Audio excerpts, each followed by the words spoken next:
Hey everyone, S Freezy, back to tell you that the strongest commander from Tarkir Dragonstorm isn't even a dragon. Eshki Dragonclaw puts her ancestors and dragons to shame with her insane card draw and pump ability, stable to a 4/4 with Trample, Vigilance, and Ward 1. Are you ready to absolutely dominate combat with your commander that grows when you weave creature and non-creature spells? I am, so let's dive right in. Eshki is 1 in Temur mana for a legendary creature human warrior with Vigilance, Trample, and Ward 1. At the beginning of combat on your turn, if you cast both a creature spell and a non-creature spell this turn, draw a card and put two 1/1 counters on Eshki Dragonclaw. First and foremost, we want both creatures and non-creature spells being cast pretty much every turn. I think a lot of people online think adventures are the right way to do this. I think if you're building a budget, that's a fine way to do this. However, if you're building a higher power deck, I think you don't want to just jam a bunch of adventures in your deck. They're often clunky cards. What we're going to do is put the most efficient stuff that's both creature and non-creature in our deck and try and trigger Eshki every single turn. I feel like at a higher power table, if your goal is not to trigger your commander every turn, you got to go back to the drawing board. We are running only the best adventures, and this is definitely not a Teamer good stuff deck. This is a fun combat-based deck that has extra combats, it has efficient spells, massive beaters, and protection. The goal of this deck is to not stop punching until our opponents stop moving, and we want to get Eshki out as quick as possible and trigger her as often as possible. Given that Eshki is herself a creature, our best enablers are going to be the 0-drop non-creature spells. Mishra's Bauble is a free spell that lets us check the top card of our opponent's decks, or more likely our deck if we have a fetch. The Taxing Probe will also let us check our opponent's hands to look for removal, so you know who not to attack, but only one opponent, so choose carefully. And it cycles to draw a card, and if you pay Phyrexian mana, it costs 0 mana and just 2 life. Manamorphose is free, it fixes our colors, which is nice in a 3-color deck. Spellbook is a 0-cost artifact that lets us have no max hand size, which is great because we are drawing so many cards with this deck. The limit is not how many cards you can draw, it's on how many hits can your opponents survive. We're running Mox Amber because it's incredibly powerful, and it's a 0-drop that will give us protection mana for our commander, and in this deck it even replaces itself when it comes down. And lastly, Soul Ring is going to count as a 0-drop here because you play it, it gets you back the mana you used to play it, and you play your commander. As far as other cheap spells, we have Mystic Remora, which is 1 blue, has Kingdom Upkeep 1, and whenever an opponent casts an non-creature spell, you may draw a card unless a player pays 4. So this will just supplement our commander's card draw, and early game you can play it to slow down your opponents, or again just draw extra cards to make sure you have the creature and non-creature in hand. Classless Collar costs 1 to put down, and then when you equip it to your commander, she gets Death Touch and Lifelink in addition to Trample. And Death Touch and Trample is a nasty combo for damaging your opponent's life totals, and separately, the Lifelink makes it very hard to raise on a Vigilant creature. This card is amazing in this deck, you should definitely run it. The Iron Might's always an excellent include for a deck. It's 1 mana for a 1/1, that when it dies you gain 2 life, but most importantly, you can pay green and sacrifice to exile target non-creature artifact or non-creature enchantment, which is just great removal to have on a creature body for our commander. Next we have Shrieking Drake. It's a 1 mana 1/1 that flies, but you're running it because when it enters, you return a creature you control to its owner's hand. Now, the best use of this is bouncing itself, but in theory, you could bounce another creature with an ETB if you wanted. But ideally, this bounces back to your hand every turn to always have a creature to prompt. And similarly, we have Shimmering Wings. It's an aura. A creature has flying, which can also pump Eshki with a keyword she doesn't actually have already. And then for 1 blue, you can return it to your hand to have the same effect as Shrieking Drake, but on an enchantment, which is a non-creature spell. So between these two cards, you can almost always proc your commander. And these both cost exactly 1 blue pip, so we're running Defiler of Dreams, which will let us pay Phyrexian mana instead, and then draw a card when they enter, which also has 4 power for our other synergies and is a flyer to attack with. So definitely run this 3-card combo. You can do this as many times as you want with some combination of paying 2 life or blue mana, so this will draw you a ton of cards. We're in Teamer, so outside of Soul Ring and Mox Amber, we're running plenty of ramp. Expiration is 1 green, it allows us to play additional land each of our turns, but because we're seeing so many cards, we will almost for sure have that land drop in hand, despite only having a 36 land deck. Expiration also costs 1 pip, so it's an easy non-creature spell to cast, and play a creature spell afterward for our commander to trigger. Bloom Tender is great, it's 1 and a green for 1/1, but for each color of opponents you control, when you tap it, you add 1 mana to that color. So for any 3-color deck, this will tap for 3 mana when your commander is out, but then before Eshki comes out, it'll let you ramp into her eternally. We're also running the green stables, Nature's Lore, Farseek, and 3 Visits. These are amazing in almost any green deck, and they'll let us get a non-basic land, which is important. We're running Road to Ruin, 2 and a green for an instant, search library for basic land card, put on the battlefield tap, then shuffle, and then later in the game, you can cast Ruin 1 and 2 red for a sorcery. It deals damage to target creature equals number of lands you control, which by the late game should be a lot. This is unique in that it's 2 different spells to trigger our commander on 2 different turns. We also have Beanstalk Giant, 6 and a green for a Star where it's number of lands you control, which is huge and can attack with the extra combos you have in this deck. But then separately, you can just ramp for a land and the land comes in untapped, so it effectively costs 2 mana. to let you double spell that turn. Another adventure creature we have is Kellan Inquisitor Prodigy. 2 green-blue for a flying Vigilant 3/4, which is super relevant for some of our extra combats that don't untap creatures. The Vigilance is huge, and he's also evasive. The ramp aspect is Tail of Suspect. Blue-green for a sorcery adventure. Investigate, you may play additional land this turn, which again, we're going to draw a lot of cards. We see extra lands, you can play them, and you can pay 2 to investigate at a later time, or you can use it for his ability, which is whenever he attacks, destroy up to 1 target artifact. If you control the permanent, draw a card. Honestly, blowing up your own stuff's a trap. You see so many extra cards with this deck, you don't need to draw them by destroying your own permanents, and the clue token itself could just be investigated anyway. Don't do that. If there's an artifact player at the table, they'll be very sad. Since we're in Simic and want to do extra attacking, we're running Uro, Titan of Nature's Wrath. 1 in Simic for a legendary Elder Giant 6/6. When it enters, sacrifice and let it escape, and when it enters or attacks, you gain 3 life and draw a card. You can put a land from your hand on the battlefield. Like I mentioned earlier, we're drawing so many cards, we'll see extra land. Uro helps us play them. This card is a powerful attacker. It's a backup commander, essentially, because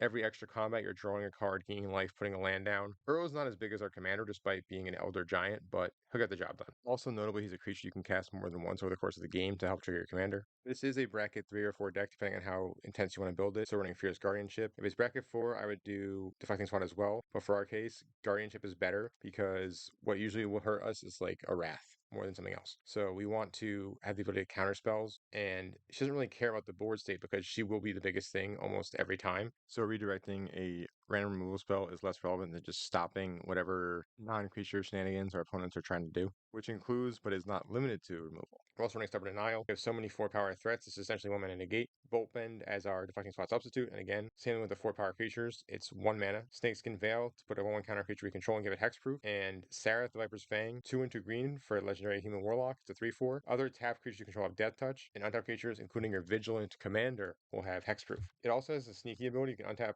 another target creature or land you control, giving something else like a surprise block or getting your Arena of Glory untapped even though you exerted it, but it's mostly there for giving your commander hexproof, which will make her unstoppable. Our only true +1/+1 counter synergy card is Ozlith the Shattered Spire. 1 on a green for legendary artifact. It adds an additional counter every time you put a counter on a creature, and you can pay 1 green to tap it to do that manually, and that's cycling 2. We chose this one because it does have the cycling, and you won't always need this card. It doesn't actually make Eshki grow that much, but it's still better than Hardened Scales in this deck since it has the option to be pitched away for a creature card if you need it in that case, and it can sit on the board and just add counters to other things that are not Eshki herself. Cards that are good that casually cycle is a great way to improve the consistency of your decks, and this card is no exception. Outside of the Triumph for cycling, we also have the Cloud of Fairies, which can ETB and untap 2 lands, including Arena of Glory, but more importantly, it's a free creature to then follow up with a non-creature spell. It's a flying attacker, and if we don't need it, we can just, again, cycle it away.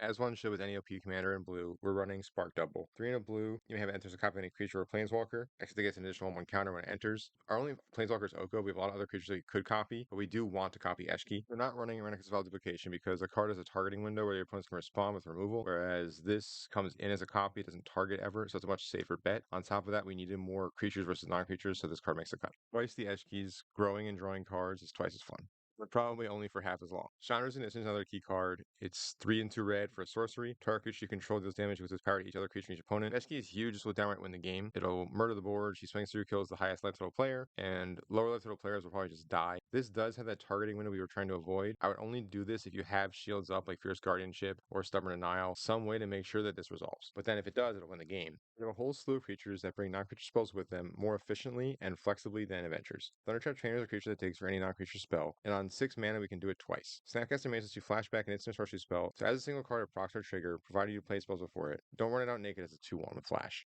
Shot Lockpicker is arguably better in this deck, since you often want the ability on your turn for your commander, and then separately, the plot lets you frontload the effect for a later turn, and in this case, you're frontloading the entire trigger of your commander for any turn you want. Now we have the chonky ones that are good attackers. Potential Gear Hulk is 4 into blue for 5/6 with flash, with the same effect as Snapcaster, but only for instants. You can use this on defense as a giant blocker and then a removal spell, or on offense, and then the 5/6 body is much more effective in extra combats than the 2/1 and 2/3 bodies. In a similar vein, we have Goblin Dark Dwellers. 3 into red for a menace 4/4, which is nice extra combats, and when ATBs, you can cast an instant or sorcery from Graveyard with CMC 3 or less without paying its cost. Nobody's also don't pay the cost, so yes, they cost more as a body, but then the spell you cast off of them is free. Now we Finally, we've got our obligatory punching deck haste enablers. We have Temur Ascendancy. Whenever a creature you control with power 4 or greater enters, draw a card, and creature you control have haste. It doesn't say non-token. I'm not running it, but this card would be hilarious with Azorius Predation. And Rhythm of the Wild, 1 in Gruul. Creature spells you control can't be countered. Non-token creatures you control have Riot. This will help make sure we're getting our spells resolving, and then separately pump them or give them haste. The pump also notably makes anything with 3 power a 4 power creature for our synergies. Speaking of those 4 power synergies, we have Temur Battlecrier. Spells we control. Each spell of every spell type. I had to reread that one also. That's insane to me. Costs 1 less for each creature control power 4 or greater. This effect only works during your turn, but it itself has 4 power, so it's already 1 reduction right there. Plus your commander starts with 4, and it only gets better. So this will let us cast even our chunkiest spells very easily, and this card is absolutely bonkers. This card goes in probably any Temur deck. Next, we have Outcaster Trailblazer, 2 and a green for a 4/2. When ETBs, add 1 mana of any color, and whenever another creature with power 4 or greater enters battlefield under control, you can draw a card. This one has plot, so again, we can front load it to make sure we trigger our commander. And the 1 mana rebate on ETB is sweet. Plot works great in this deck, so we're also running Brimstone Roundup. It's 1 in a red. This is a plot spell you can cast before the commander to make sure that when she comes down, you have that trigger. Whenever you cast your second spell each turn, something we actively want to do, create a 1/1 mercenary creature with tap, target creature you control gets +1/+0 until end of turn, activate only as a sorcery. So you plot this on 3, then play this off plot and your commander on 4. It will see your commander as your second spell. You get a mercenary, your commander will see an enchantment and a creature. You'll get to draw a card and add 2 counters, all profit. The mercenaries are also sweet because they can push through your trampling commander for extra damage. The next 3 are Eshki imitations. First we have Jury and Ruin Diver. It's a 2/3 for 1 and red-blue. It has whenever you cast your second spell each turn, draw a card. This is not here for attacking, but it gets the job done. Next we got Ledger Shredder. Flyer, 1/3. Whenever a player casts a second spell each turn, it connives. This counts you and the opponents. This will always be looting, making sure we hit the right combination of cards. It'll fuel Uro, and by itself, it's a massive attacker. Next we have Crawl Violent Cacophony. It's just Jury N, but +1 mana to give it flying, and then it grows whenever the second spell is cast on your turn and you draw a card. Shredder and Crawl are nice because when you have your extra combats, they'll do chunks of damage to your opponents and they're evasive. To make sure our opponents aren't doing chunks of damage to us, we have Selective Restraint. Creatures can't attack unless the controller pays X for each creature attacking you, where X is the number of basic land types among lands you control. Because we're Simic X, finding land should be no problem. We also have 3 fetches, just 1 Triome, and this is just better propaganda. Our commander is Vigilant, but paying 3 to attack means only a big thing is attacking. The jump from 3 to 6 is massive, and no one is paying 6 mana until the uber late game. Now let's run through the only playable adventure cards. We have Questing Druid, 1 and a green for a human druid. Whenever you cast a spell, it's white, blue, black, or red, put 1 counter on it. The adventure half is an instant, Seek the Beast, which is 2 mana and an instant, lets you impulse draw 2. An important thing with these adventures is they all have a cheap adventure side because realistically, to get both halves, you're casting the spell first, so it must be cheap. This one also just doesn't see extra cards, and the instant speed is super nice. Brazen Borrower is also an aggressive tempo adventure card where it's 1 and 2 blue for a 3/1 flash flyer, and then the adventure half is Petty Theft. You can bounce a permanent, and opponent controls on his hand, instant speed. So again, we have instant speed, it's flexible, and it's cheap. And while the body isn't amazing, it's an evasive flyer we can use in combat. Next is Bonecrusher Giant. The instant stomp is actually amazing because yes, it is 2 damage for 2 mana, but it can pick off a small, maybe Death Touch set your commander can't get through. Most Death Touches are usually small. More importantly, it stops combat damage from being prevented, which gets around the ring and fog, which is super great. So it has 4 power for our ferocious energies and is pretty aggressively costed. Again, we need these to be low to the ground adventure cards, nothing like 7 mana, because at that point, the 2 spells doesn't matter, you're not casting the second one. For our chunkier adventure creatures, we have Carvanista, Loyal Lupari. The adventure half is 1 and a green, human to control get indestructible. This is a sorcery, but it means that your commander can get through infinite times if you can get the combat loop, and so no matter what size of their board, you will eventually break through it. And then if you do cast the creature half, it's a 5/5 vigilance, trample, haste that pumps your humans on each attack, so it's not a bad threat on its own.